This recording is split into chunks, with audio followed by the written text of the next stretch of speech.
of fate. This is the way. Truth is, I am Iron Man. Tells me when you'll remember this. Hello, critics, non-critics, and friends. Welcome to the Film Optix podcast, where we take a glance into blockbusters, indie films, and everything in between. I'm your host, Christian, and as always, I'm joined by my partner in film, Devin, and today we're going to be giving you our spoiler-free thoughts on the final episode of the John Wick limited series, The Continental, and night 3 is titled Theater of Pain. And before we begin today's episode, you can listen to our podcast on podcast platforms around the internet. That includes Apple Podcasts, Spotify, Google Podcasts, and more.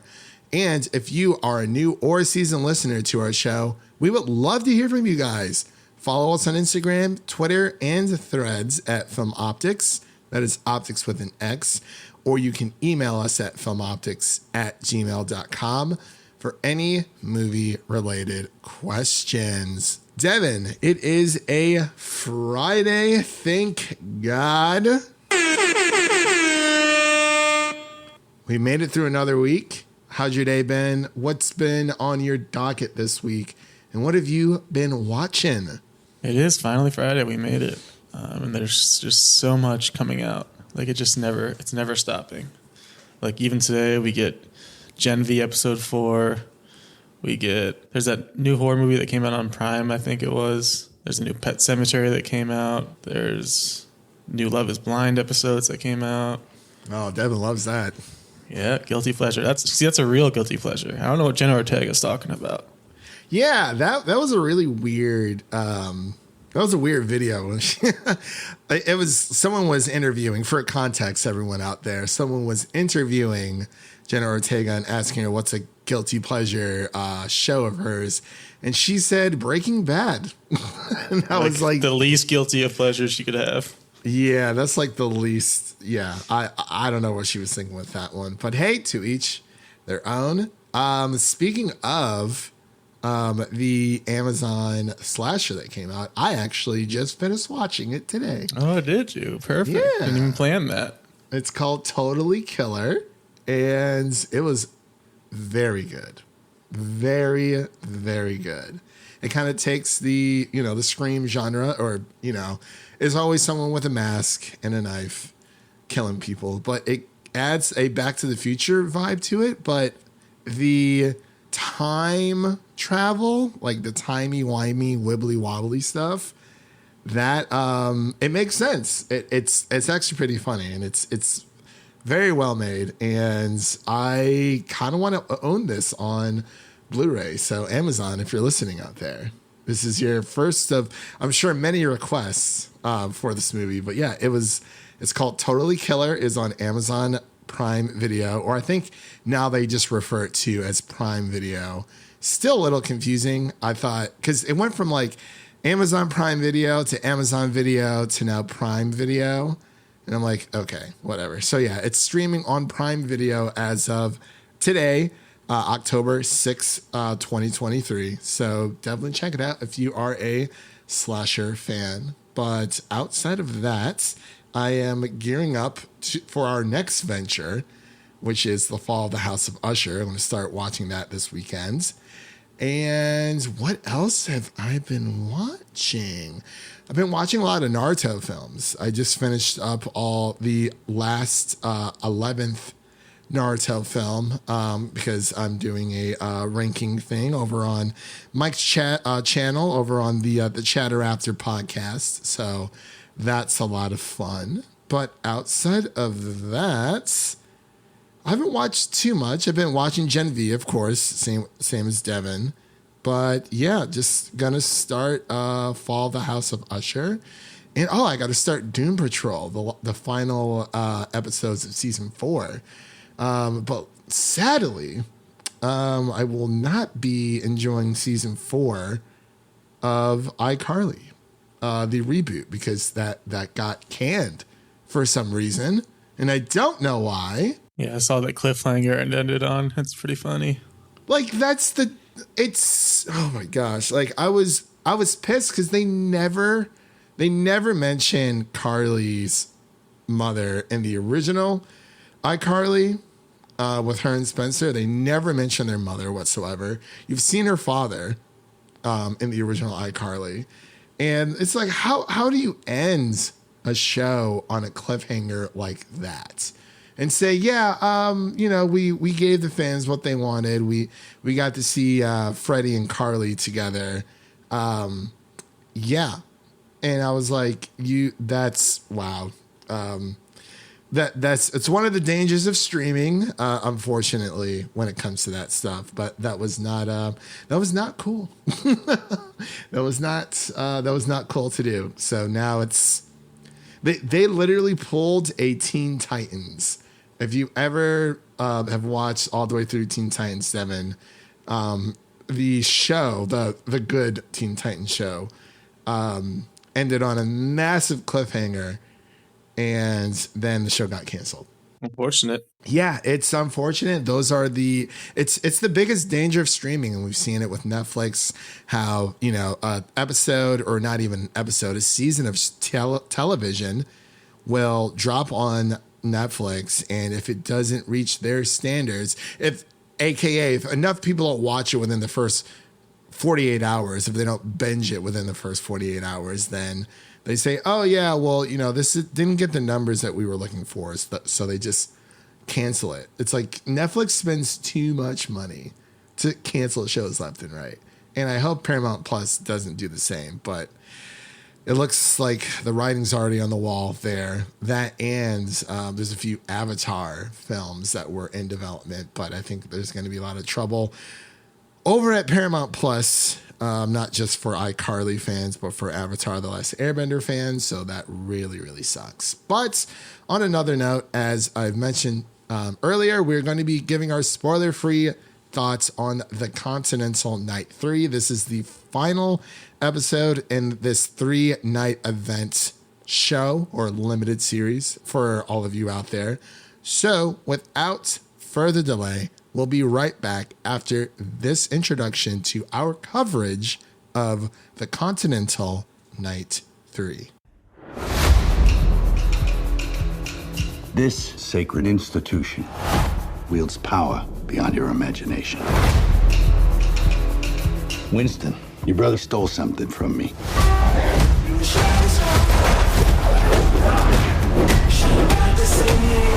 What he took is very important to a lot of very dangerous people.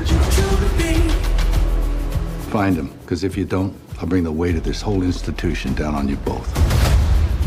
Sharon, show our guests the door. And we are back with our final episode of the Continental Night 3. Again, this episode is titled Theater of Pain. And we're just going to jump right on in. Like I've mentioned, this is spoiler free, so we will not be getting into spoilers for you guys. We want people to listen to this episode with clarity and peace of mind without worrying about dropping for spoilers. I know it can be really hard. People want to give all of their thoughts on a series, what they liked about it, what they didn't like about it, what kind of irked them, what they absolutely adored, and what they wish that were different. But I'm going to pass it over to Devin so he can give his initial reactions, or his spoiler-free thoughts, I should say, on the Continental Night 3, as he is technically I watched it first. I watched episode 2 and 3 back to back because I had some other stuff going on. So Devin, take it away. Give us your initial thoughts. Yeah, it's kind of cool to wrap up an entire season in 3 episodes. Kind of just bang, bang, bang. All action, no dilly-dallying around, no filler episodes in John Wick. We didn't have time for that. We just get right to it. And that's kind of how this series felt for the most part, especially this finale here, where we're in the Continental. We never leave it. And it's just full-on nonstop action for the most part. It's the longest episode, I believe. It's around an hour and 40 minutes, which is kind of like a movie length for a lot of action movies out there. And it was just a really fun time, like a great way to wrap up this short little mini series. We get kind of the culmination of everything, and a lot of final battles take place in this one, which was really cool to see. A lot of 1v1s, some 2v1s, and just different characters just facing off against each other. And it's really cool just to see how the Continental ended up coming into Winston's hands, which I guess it's not really a spoiler if you've seen John Wick, but yeah, right. Winston Scott lives. There's no drama there. No, you can't kill off a character we know exists, which is kind of it's always an issue. We keep bringing that up, but it's an issue for when you do a prequel. You have to. It's kind of hard to create drama and intrigue when you know which characters aren't going to die. So that's probably the main reason why they introduced so many of these newer characters for us to kind of hopefully relate to and fall in love with, so that there is some mystery as to who will live and who will die. And I think that's kind of the direction they went here with all these different characters. And the finale here does a good job of dispersing these characters into different places amongst the hotel. There's a lot of different set pieces, a lot of different locations within the hotel that create some really cool fighting backdrops. And then overall, it's just great action and a great ending as well. You make a good point when it comes to the, I guess you could say, prequel for a specific character. And we've seen this type of formula before, especially when it comes to Star Wars. More specifically, Obi-Wan. Not even talking about Obi-Wan, but Leia and Luke, especially when we saw Luke was in danger from Reva. There was certain things that had to make sense because, okay, you had Reva go after Luke, but she has her lightsaber. But Luke's not supposed to see a lightsaber until A New Hope. So his back was turned the entire time, but we knew he was fine. Same thing is happening here with the Continental, with the Winston. We know that Winston becomes the head honcho of the Continental Hotel, but it's all about the how and the why, which is what we get from this 3-night event. I will say, after watching episode 2 and 3 back to back, definitely episode 3 out of the 3 nights is clearly the best episode, because you do get a lot of face-offs, like Devin said, between the showdowns between a lot of these different characters of people who are working in the Continental before Winston takes over, and Mel Gibson's character, who is the current head honcho. And I was afraid that things were going to happen too fast, but they actually took their time with the fights, and it felt like this is supposed to be a part of the John Wick universe when it comes to... Yeah, I like how they really gave every fight time to breathe. Like I said, they all have their own set piece locations in the hotel, and they kind of felt like different levels of a fighting game, where you get this guy versus this guy, and then he goes to face this guy, and then you get these two versus this guy, and they feel like their own special fights.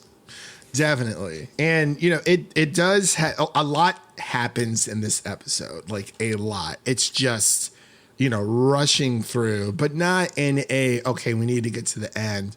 But there are so many fights happening. And I think we've talked about this in the previous episode where, it's as good of a series as this is. There are a lot of characters for it only being 3 episodes, albeit, each episode is around an hour and 30 minutes. But, people start to get picked off from time to time. So when we know from, obviously, Mel Gibson playing Cormac O'Connor, who is the head honcho of the Continental, and Winston comes in and, nicks him, that's not much of a spoiler, because Winston Scott isn't merciful when it comes to that, especially after what happened to his brother at the end of episode 1, which kind of kick-started this whole thing.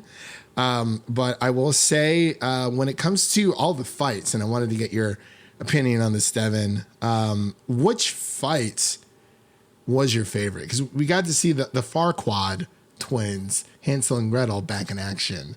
And I got to say, for me, it was the Yen fight on top of the on top of the rooftop of the Continental. But I wanted to get your thoughts. What was your favorite fight out of the gosh, how many fights did we get? Like maybe 3 or 4 altogether.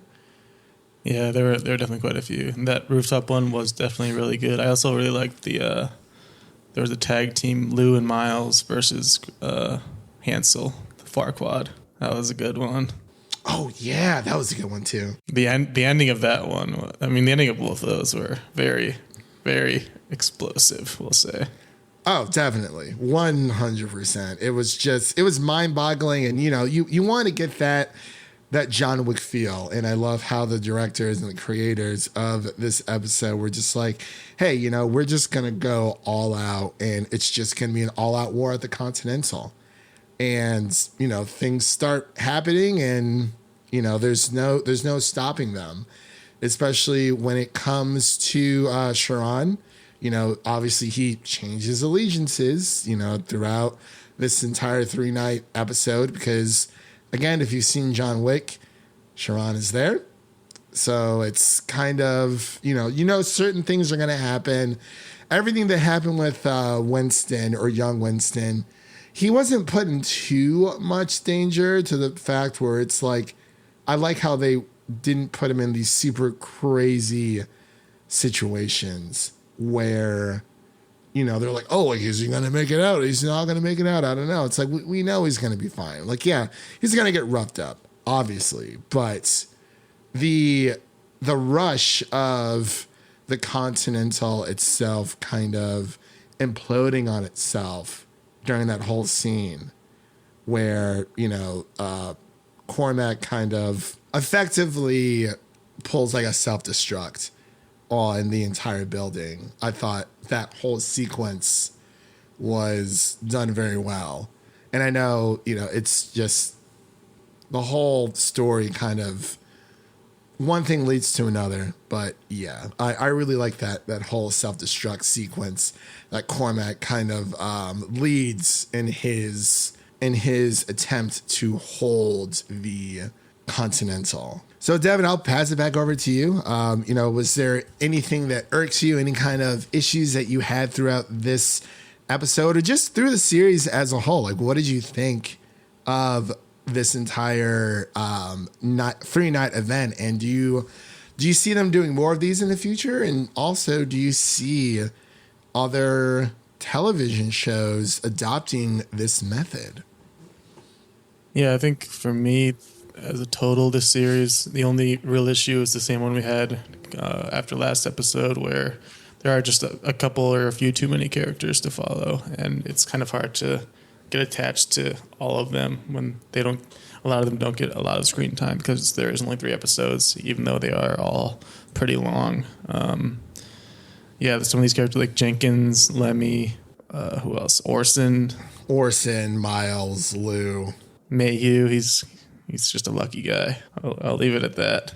But that's kind of the main issue I had. But other than that, it's really a cool concept.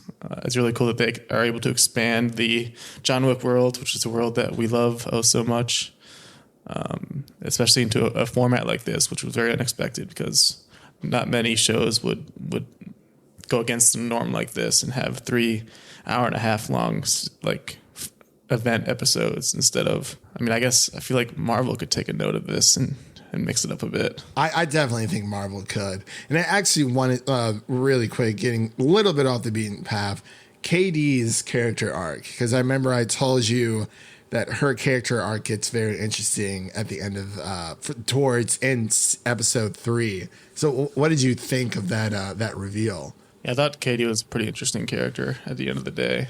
Kind of what she had to go through as what started off as a cop just trying to do her job, and then she kind of gets into the thick of the Continental things and has to make some choices, and it's always interesting. And Katie is also why Mayhew was a lucky guy. I don't know how they became a thing.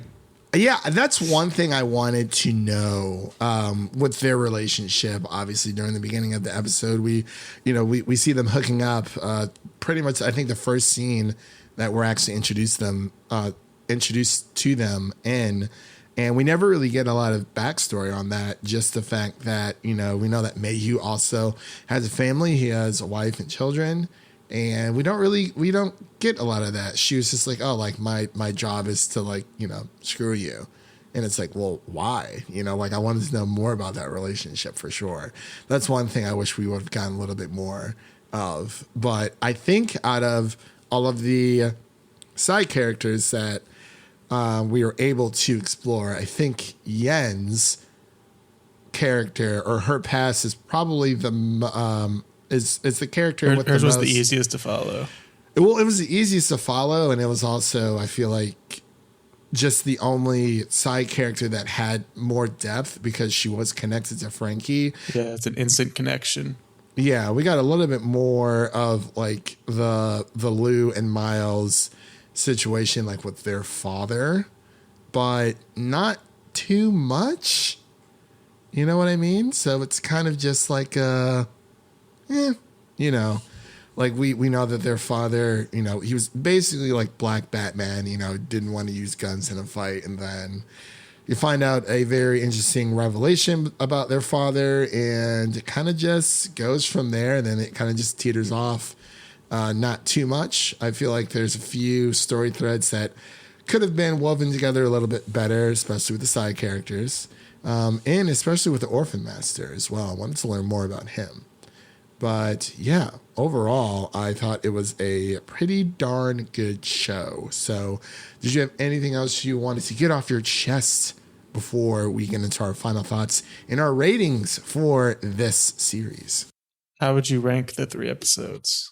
I would rank it 3, 1, 2. Yeah, I think that's where I'm at too. I think 1 was just such a good start. Just starting off with a heist in this universe and just kind of how that one ended.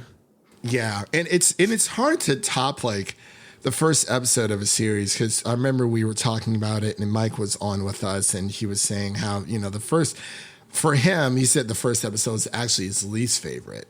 But, we kind of, after us watching it, we kind of thought just a little bit differently, but I definitely see where he was coming from. But it's hard, for the first episode, it was so good because it does, it's the introduction to a new world, and it's really hard to follow that up. But the finale was phenomenal, and not saying that it breaks the mold or it changes the game or anything, but and not every season finale has to, or every episode of every season has to. And I think people kind of get lost in the sauce when it comes to that, when they're like, they expect like every episode to be like either a penultimate episode of Game of Thrones back when it was airing, or like every single episode has to be like banger after banger after banger after banger. That's just not going to happen, because that's not what television is. that's not even like a franchise of like films, unless it's Lord of the Rings. But yeah, I definitely adored episode 1. It was amazing. I fell in love with the world instantly all over again. But yeah, episode 2 is where it was more of like exposition, like we had mentioned, like getting the team together and whatnot. And then there was like the big explosion episode of episode 3. And that's really where they went guns blazing, just gunfire, reborn, like everywhere. So yeah, definitely 3, 1, 2, but overall a fantastic series. I guess I'll just give my rating now. I would probably just give this like a solid, like an 85, like an 83 out of 100. Just for the issues that we've kind of already talked about. Like we were given a lot of time between these 3 episodes, but I think they introduced too many characters for it just to be a 3-story arc. Like if it was just Winston, Cormac, Sharon,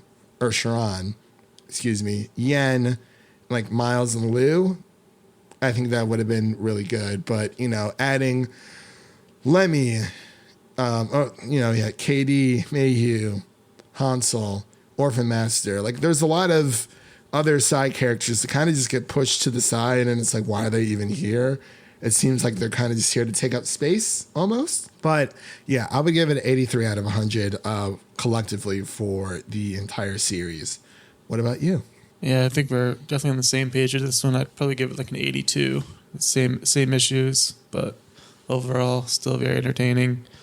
a welcome addition to the John Wick universe, and here's hoping that the ballerina, I believe it's a movie, it ends up being another banger in the Wick verse. Yeah, I mean, it's Ana de Armas, so it's going to be at least entertaining to look at. Yeah, 100%. Yeah, I don't think I've seen Ana de Armas do any television so far. I think it's only been film altogether. But yeah, here's to many, many more John Wick spinoffs. I saw that thing that you sent me, that link about there being like a John Wick 4, 5, 6, 7, whatever. He has ideas for 5 through 9. That is insane, my guy. Condense that down. Like, I mean, don't get me wrong. I don't think we can say anything until he makes one that isn't better than the last. Like, they keep getting better. So until he fails, there's no reason not to believe him. Yeah, I just don't want people like turning on him and be like, oh my gosh, like I don't want, and this is just, us speaking, obviously, when it comes to the stuff that we see like online for Twitter. Again, I'm not calling it X. I refuse to call it that. The things that we see like on Twitter, stuff we see on Reddit, stuff like that. Like people turned on Taika Waititi like so fast. Yeah, I understand all the hate. Yeah, because he made one movie that was like semi okay critically wise, and I was like, I just don't want people to turn on the creator of John Wick the same way just because he makes like an okay, projects. Like that's gonna happen. It's definitely gonna happen. So. It is what it is, but yeah, so an 83 from Devin and 84 from me. So the official podcast score between both of our scores is going to be an 83.5 out of 100. Simple math. Gotta love it. But that does conclude today's episode. If you enjoyed what you heard, please make sure to subscribe to our podcast on your preferred podcast platform of choice, and make sure to follow us on Twitter, Instagram, and Threads at Film Optix. That is Optix with an X. And don't forget to share an episode of our podcast with a fellow movie lover in need, whether it be your mother, your brother, or your significant other. Spread the love of the Film Optix podcast with, again, a movie lover in need. Now let's take a sneak peek at what's coming up next on the show. So, man, we have so much going on. It's literally insane. But we do have our Ahsoka episode 5 through 8. I think I'm just going to do a solo episode for this one, just to give my thoughts about the rest of the episodes, because I'd like to finish what I've started for that series, and I've enjoyed it so far. Everyone has their issues. There's been a lot of crazy stuff online, but outside of that, we got the big kahuna, the white whale that we've been chasing this entire time. And that is The Fall of the House of Usher, that will be releasing on October 12th. Our spoiler-free review will be releasing on October 12th. 2023, and we have so many other things coming out. Like, obviously we're going to be covering the rest of Gen V once that finishes up, and I got a screener for The Killers of the Flower Moon coming up, so that's going to be fun. But Devin, you saw The Exorcist, right? The Exorcist Believer. I did. How was it for you? I enjoyed it. It is getting critically flamed, but I guess I'm in the minority. I don't know. I thought it was a compelling story. Hey, honestly, that's all I want to hear. I mean, I'm still not going to go see it, not for the reason of the, what the critics are saying, I'm just not about that life altogether. But with all that said, I'm sorry, really quick. I forgot to mention what you can listen to on our podcast right now. So as of today, October 6th, 2023, we've been very busy. You can listen to our episodes 1 and 2 of the Continental that are now streaming on our podcast. And you can also listen to our creator review the creator review. You can also listen to our Dumb Money review. Both of those are spoiler free. And our Loki season 2 episode 1 spoiler free review, as well as our Gen V episode 1 through 3 review of the Boys spinoff. We'll definitely be covering more of the Boys once it gets closer to the end. For movies and for television, it gets a little crazy sometimes, but we are getting a little bit of a cool down. But like I said, definitely keep a lookout for the Fall of the House of Usher review. That will probably be like our big Halloween coverage that we do here on the podcast this year. So with all that said, thank you for listening. And if you enjoy the show, please take a moment to leave us a 5-star rating and review on Apple Podcasts and Spotify. And make sure to stay connected to us by following us on Twitter for the latest updates. That was Devin. My name is Christian, signing off. And remember, life is like a movie. So go out there and make it a blockbuster. Peace.